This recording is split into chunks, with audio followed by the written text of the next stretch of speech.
kind of want my... Sorry, it's a bit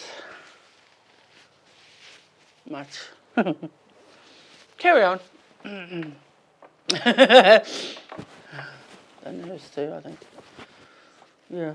E rere ana ngā roimata o tēnei kainoho I tāna hoki ngātu ki tōna Papakāinga. But yeah, it was a bit of a shock. It was a bit of a surprise, I suppose. Yeah.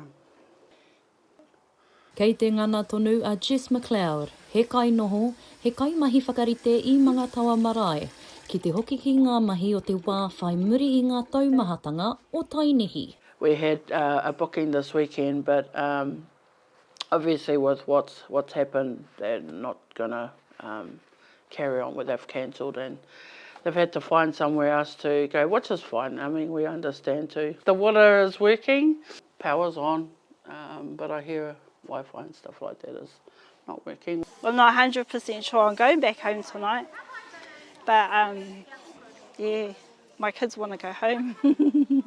I want to go home and pack things in case we have to go. That's what I'm going home for.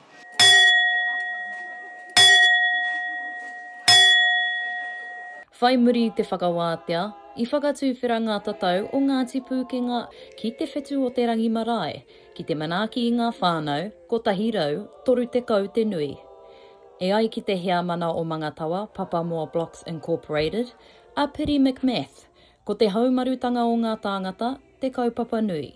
I think emergencies will always trigger a reaction from us in terms of what we need to do to take care of our own. And the responsibility, whilst the council have a responsibility, we also need to make decisions that will prioritise our own safety and the safety of our whānau. I nā pōrā, tokorua noiho ngā kāinga, kaore I whakai kia hoki atu.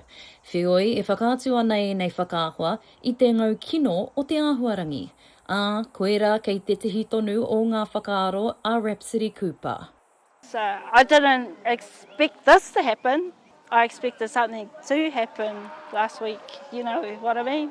I think we need to come together, have a hui, put a plan together so that we know what or who to go to, what we need to do next, and just keep supporting each other. A te pō nei kātū he hākari ki te whetū o te rangi marae. He tuku mihi nā ngā whānau o Mangatawa pā ki ngā ringa raupa o Ngāti Pūkenga. Maioha Panapa, ma Aukaha.